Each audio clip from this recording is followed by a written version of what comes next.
Magandang hapon po. Si Marlon Ramos po sa Philippine Daily Inquirer.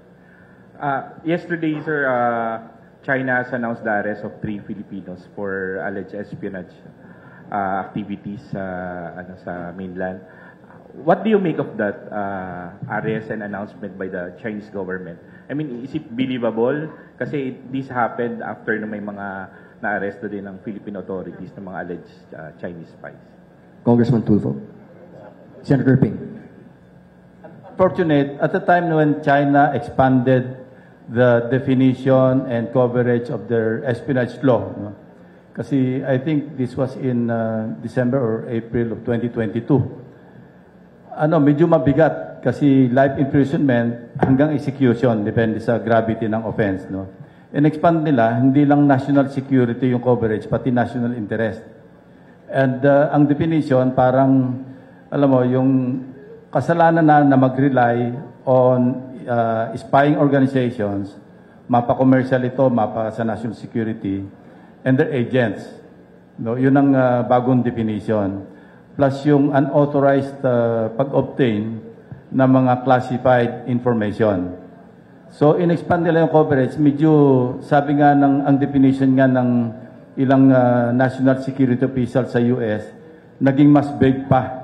At nagkaroon pa ng wider discretion yung China government para interpret yung batas nila against espionage.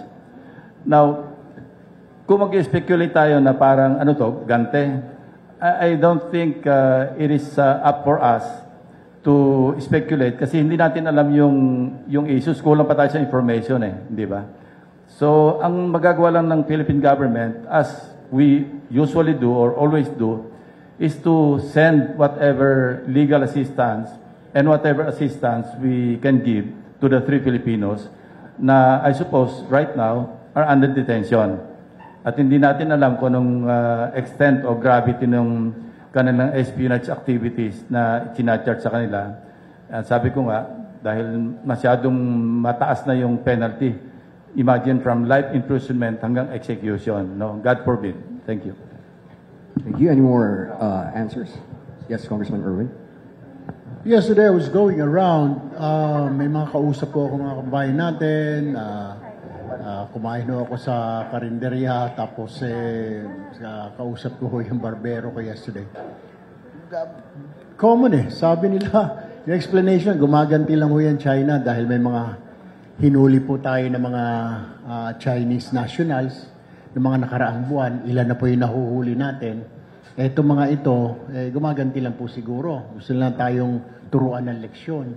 So, the people know, our people know, na pasakarin nila, parang, gumaganti lang itong China. Sa atin naman siguro, tama yung sabi ni Senator Ping, all we can do right now, hindi man tayo pwede makialam dyan, kundi bigyan ng legal assistance. Pero kung yung mga kababayan natin tatanungin, sabi nila, ginagantihan lang tayo ng China. Kasi, come to think of it, boss, titignan mo naman, anong makukuha naman natin? Mag-ispiya tayo. What? Lulusubin natin ng China? What do we do? Bobombahin natin. Wala tayong interest doon. Sila ang mas may interest sa atin. Mas kapanipaniwala naman na may huhulihin tayo dito. Kasi yung mga kababayan natin, 3, anong gagawin? May makita lang mga weapons, equipment, etc., missile sites. Anong gagawin? Papasabugin natin. Wala. We don't have the capability.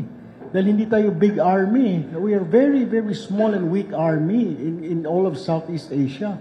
So how do you do that? Siguro pag malalaki, siguro US pwede. United Kingdom, Australia, New Zealand, Japan. Philippines hindi. So, medyo nakapagtataka lang.